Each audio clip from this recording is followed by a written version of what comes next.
1968 வெளிவந்த சிறப்பான புத்தகம் த ஃபேசினேட்டிங் ஆஸ்ட்ரானமி என்கிற தலைப்பில் கொமராவ் அவர்கள் எழுதிய புத்தகம்.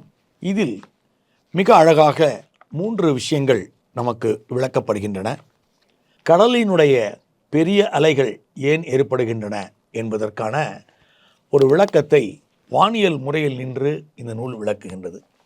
அப்படி விளக்குகின்ற பொழுது எதிர்காலம் என்கிற ஒன்றை பற்றி வழக்கம்போல் சோவியத் புத்தகங்கள் பேசும் அல்லவா, அதுபோல் இந்த நூலும் பேசுகின்றது.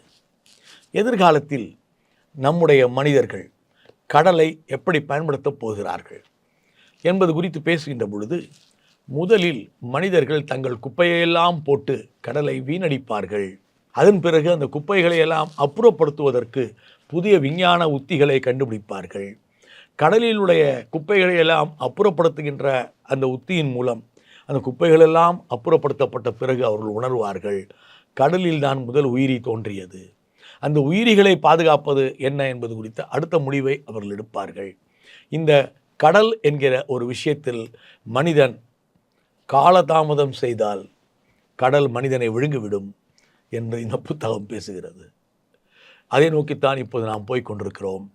பூமி வெப்பமடைவதும், வெப்பம் அதிகரிக்க அண்டார்டிகா முதல் அனைத்தும் உருகி கொண்டிருப்பதும், கடல் முழுவதும் நாம் பிளாஸ்டிக்கை போட்டு வைத்திருப்பதும், இந்த பிளாஸ்டிக் கழிவுகளின் மூலம் கடலினுடைய உயிர்கள் இறந்து போவதும் இன்றைய அவலங்களாக தொடர்ந்து கொண்டிருக்கின்றன.